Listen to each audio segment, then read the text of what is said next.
Notre récit commence par un épisode dur et inattendu. Récemment, une mère a été expulsée d'un avion, un incident qui m'a rappelé un épisode particulier que j'ai vécu le mois dernier. À l'époque, j'étais aux prises avec des complications liées à un nouveau projet d'approvisionnement au travail, un sujet qui ne semble pas intéresser grand monde. Au milieu de tout cela, j'avais besoin de réserver un billet d'avion pour une conférence. Malheureusement, j'ai réservé tard et il n'y avait que des sièges centraux disponibles, à moins que je choisisse de payer un supplément pour un surclassement, ce que je ne considérais pas nécessaire pour un vol court. À l'aéroport, l'annonce selon laquelle le vol était complet a été répétée à plusieurs reprises. Ils nous ont encouragés à enregistrer nos bagages, mais leur insistance ressemblait presque à un appel désespéré. Après avoir autorisé l'embarquement prioritaire pour le personnel militaire et les voyageurs fréquents, mon groupe a finalement été appelé. En entrant dans l'avion, j'ai vu mon siège, qui semblait avoir été occupé par une silhouette exaspérante, une femme occupant l'allée, entourée d'un fouillis d'objets personnels, dont un sac à dos, des appareils électroniques et des collations. À côté d'elle, une enfant, que j'avais surnommée Mini Karen, donnait joyeusement des coups de pied sur le siège vide devant. En m'approchant de mon siège, j'ai poliment indiqué que c'était mon siège. Cependant, la femme n'a pas bougé et n'a fait aucun effort pour dégager l'espace. Après une seconde tentative et une réaction désagréable de la femme, j'ai compris qu'elle n'était pas disposée à coopérer. Elle affirme avoir eu une journée difficile, son vol précédent ayant été dérouté et ayant passé la nuit à l'aéroport. Cependant, quelque chose dans cette histoire ne correspondait pas. Nous étions dans un petit aéroport régional où de tels incidents sont rares et où aucun autre passager n'avait de plainte similaire. Au milieu de cette confusion, une hôtesse de l'air attentive est venue à ma rencontre. Elle a vérifié mon billet et a confirmé qu'il s'agissait bien du siège qui m'était attribué. L'histoire de Karen semblait de plus en plus discutable et la situation, bien que tendue, révélait la complexité des défis rencontrés dans la vie. Actions Arians. La commissaire, avec sa diplomatie et son professionnalisme, a commencé à arbitrer la situation. Il était évident que la femme et l'enfant occupaient plus de place que prévu, créant un inconfort non seulement pour moi, mais aussi pour les autres passagers. À ce moment-là, j'ai réfléchi à l'importance d'être compréhensif et patient dans des situations stressantes comme celle-ci.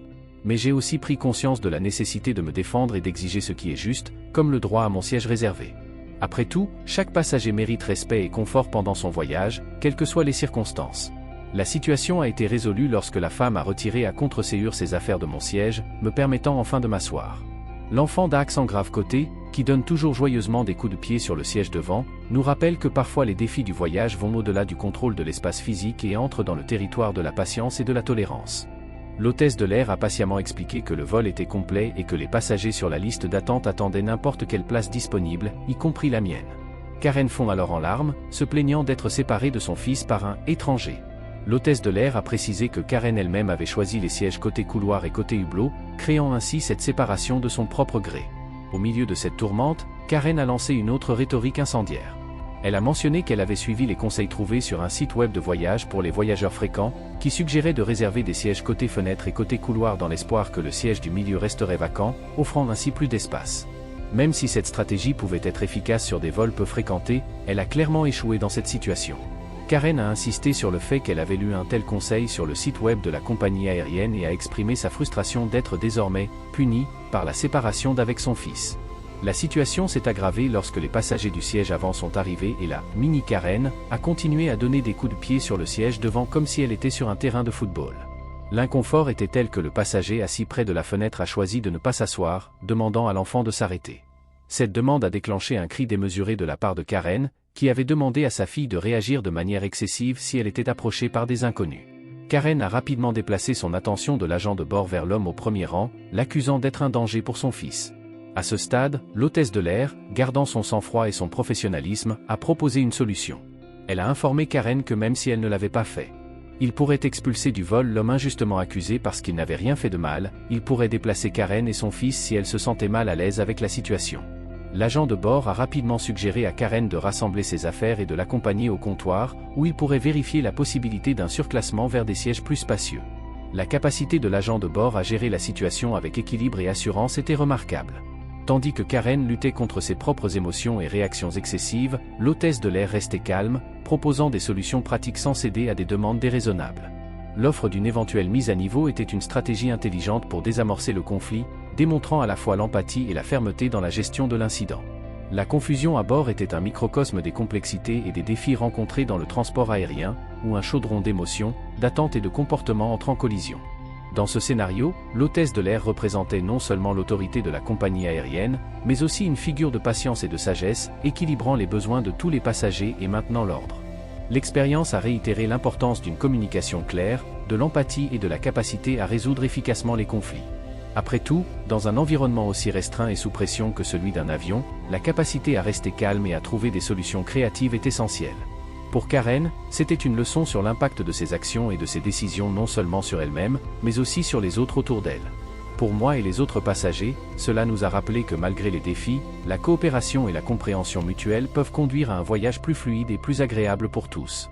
La situation dans l'avion a atteint un tournant lorsque Karen, gonflée par un sentiment exagéré de suffisance, a commencé à se préparer à quitter l'avion avec ses enfants et ses affaires.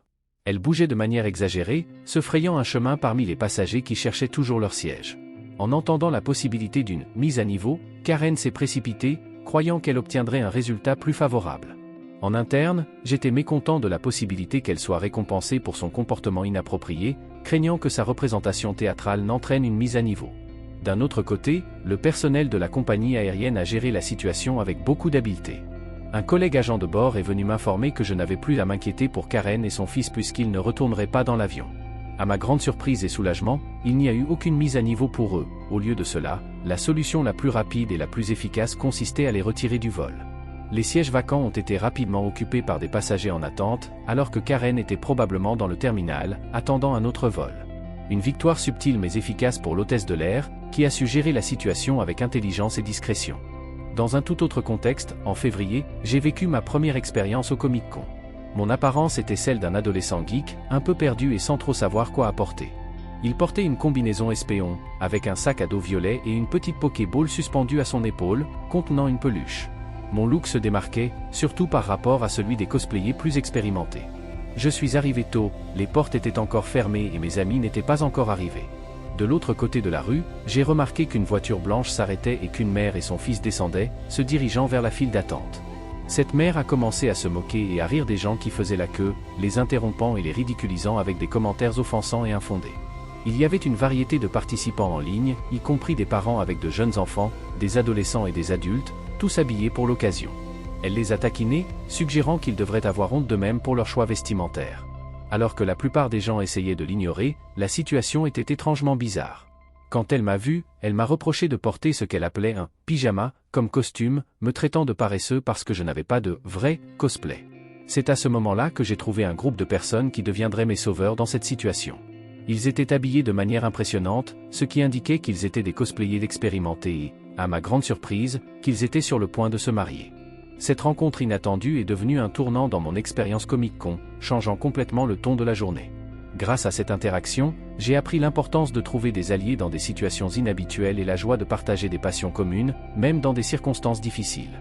L'événement Comic-Con a pris une tournure intéressante lorsqu'un couple déguisé en personnage emblématique, Jeff dans le rôle d'Aladin et son compagnon dans le rôle de Rose Quartz de Steven Universe, sont apparus. Ce duo, visiblement aguerri aux conventions, arborait des costumes impressionnants et plus tard, à ma grande surprise, a fini par remporter la première place au concours de costumes. Cependant, le moment a été temporairement éclipsé par une mère irrespectueuse qui a commencé à ridiculiser les participants. Son attitude dédaigneuse a été interrompue lorsque Jeff, habillé en Jafar, a réagi avec assurance, ce qui a amené d'autres participants à se joindre à la défense de l'esprit de l'événement, critiquant la femme pour son attitude négative et inutile. La mère, visiblement gênée et dépassée par la réaction collective, a quitté précipitamment les lieux, entraînant son fils avec elle. Plus tard, j'ai partagé cette expérience avec mes amis et nous avons ri ensemble de la situation. En 2019, l'idée de ridiculiser quelqu'un parce qu'il aime la culture geek et nerd semble tellement dépassée. Après tout, des franchises comme Game of Thrones, Avengers et Pokémon sont extrêmement populaires et largement acceptées, montrant à quel point cette femme semblait piégée dans un état d'esprit obsolète. Changeant de décor, l'anniversaire de ma fille a coïncidé avec le début d'un long voyage en voiture pour nos vacances. Nous avons décidé de célébrer simplement, avec du thé et des gâteaux dans un café local. Ma fille, toujours gentille et désireuse d'aider, surtout depuis qu'elle a découvert que j'étais enceinte, voulait porter le plateau avec notre nourriture et nos boissons. Le café était calme, alors je lui ai permis de m'aider pendant que nous choisissions les gâteaux. Au moment de prendre un verre, j'ai choisi pour elle du jus de pomme, qui se trouvait sur une étagère supérieure. Juste au moment où j'attrapais la boîte de jus, une femme à côté de moi a bougé brusquement, faisant pleurer ma fille. Je me suis retourné pour voir la femme tirer le plateau de notre table, ce qui a fait lâcher ma fille. Les gâteaux tombaient et se brisaient sur le sol, et ma fille était visiblement secouée. J'ai rapidement éloigné les morceaux d'assiette avec mon pied pour pouvoir réconforter ma fille sans se blesser. La femme, au lieu de s'excuser, a eu l'audace de me réprimander, me suggérant que je n'aurais pas dû laisser ma fille tenir le plateau seule, car c'était dangereux et elle pourrait se blesser. Cette situation nous a rappelé douloureusement à quel point certaines personnes peuvent être insensibles et inconsidérées, non seulement ignorant les besoins des autres, mais essayant également de justifier leurs mauvaises actions par des critiques infondées. Dans les deux scénarios, tant au comique qu'au café, les actions de ces mères reflètent un manque d'empathie et de considération pour le bien-être et les sentiments des autres, soulignant l'importance de la compréhension et du respect mutuel dans toutes les interactions sociales. L'incident au café s'est rapidement intensifié après que la femme a tenté de justifier son action déraisonnable en disant que je devrais avoir honte de moi-même d'avoir permis à ma jeune fille de porter le plateau. Je ne pus contenir mon indignation et je regardais cette femme avec une telle intensité qu'elle parut étonnée. Ma voix, pleine de fureur et d'incrédulité, a résonné dans toute la salle, attirant l'attention du personnel du café et d'autres clients, dont une femme avec 2 enfants, qui semblait avoir entre 11 et 14 ans. Cette femme, qui affichait un physique impressionnant, notamment au niveau des bras, est intervenue de manière décisive. Elle a pris le plateau des mains de l'agresseur et l'a immobilisé, lui tordant le bras et la pressant contre le comptoir à gâteaux. La mère irrespectueuse a crié de douleur tandis que sa fille adolescente regardait sous le choc. Les employés du café ont immédiatement appelé la police et un employé est arrivé avec un balai et une trousse de premier secours. Elle a rapidement nettoyé les éclats d'assiette et les taches de gâteau tout en m'aidant à vérifier si ma fille n'avait pas de coupure. Pendant tout ce temps, la mère violente a continué à crier, se disant victime d'une agression injustifiée. Elle a même insinué que ma fille, qui était sur le point d'avoir 4 ans, était une « voleuse en herbe ».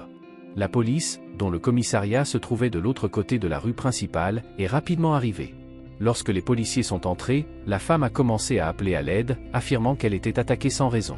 La mère ours, qui était intervenue m'expliquait calmement la situation, tandis que je tentais de réconforter ma fille, à la fois secouée et avec des bleus naissants. Ma fille avait des marques rouges sur l'arrière de ses cuisses, qui se transformaient rapidement en bleu-violet et bleu. Au milieu de ma colère, j'étais aussi en larmes, affecté par les émotions intenses de la grossesse et le stress de la situation. La police, réalisant mon état de grossesse et le traumatisme subi par ma fille, a appelé une ambulance pour s'assurer que tout allait bien pour nous deux. À l'hôpital, nous avons été examinés et les médecins ont confirmé que, malgré la peur, ma fille n'avait que des bleus résultant de l'incident. Cet événement était un rappel choquant de la façon dont des situations inattendues peuvent survenir et se dérouler rapidement. L'intervention de la femme musclée était un acte de courage et de protection, même s'il s'agissait d'une réaction extrême à la situation. Pendant ce temps, la femme à l'origine de tout ce tumulte a continué à nier sa responsabilité, même face aux preuves évidentes de son comportement erroné. Le chaos qui a suivi dans le café est un exemple clair de la façon dont le manque d'empathie et de respect peut conduire à des conflits inutiles et perturber la paix d'un environnement par ailleurs paisible. La réaction rapide du personnel du café et l'assistance de la police ont souligné l'importance de rester calme et d'agir de manière appropriée dans les situations de crise. Alors que ma fille et moi nous remettions du choc et des contusions, j'ai réfléchi à l'importance de protéger et d'enseigner à nos enfants comment faire face aux situations défavorables. Le soutien et la compassion des étrangers au café m'ont également rappelé que même dans les moments les plus difficiles, il y a des gens prêts à aider et à dénoncer l'injustice. L'incident du café, bien que bouleversant, a constitué une précieuse leçon de résilience et de force, tant physique qu'émotionnelle. La manière dont la mère ours, le personnel du café, la police et l'équipe médicale ont géré la situation a fait preuve d'un mélange de courage, de professionnalisme et d'attention. Même si les événements ont été tumultueux, ils ont renforcé l'idée selon laquelle, même face à des défis inattendus, il est possible de trouver des solutions et de surmonter l'adversité avec l'aide de la communauté et des autorités locales. Après le tumulte dans le café, l'équipe médicale a confirmé que ma fille présentait d'importantes contusions aux jambes et aux fesses, en plus du stress émotionnel qu'elle avait vécu. Dès que nous avons été libérés, un policier s'est approché pour enregistrer mon récit des événements. J'ai été informé que l'agresseuse avait été arrêtée et que, étonnamment, sa propre fille et les employés du café avaient témoigné contre elle. De plus, les caméras de sécurité de l'établissement avaient enregistré l'intégralité de l'incident. Après avoir fait ma déclaration, j'ai finalement pu ramener ma fille à la maison. Notre célébration prévue avec un gâteau a été complètement gâchée. Désormais, elle allait affronter le long trajet en voiture avec une grosse et douloureuse ecchymose. Alors que j'écris ce qui s'est passé, je ressens une vague de colère et de tristesse si forte que j'ai besoin de faire une pause pour ne pas me laisser emporter par mes émotions. Il est décourageant de savoir qu'il existe des gens aussi inconsidérés et agressifs, capables de blesser un enfant sans remords. Sans l'intervention opportune de la mère ours, je ne peux pas imaginer ce qui aurait pu arriver. Dans un moment de fureur, je me sentais prêt à réagir de manière extrême. Et maintenant, au milieu de toute cette confusion, ma fille va affronter son anniversaire avec douleur et inconfort. Je ferai de mon mieux pour me rattraper, mais nous devons d'abord nous lancer dans notre voyage de vacances.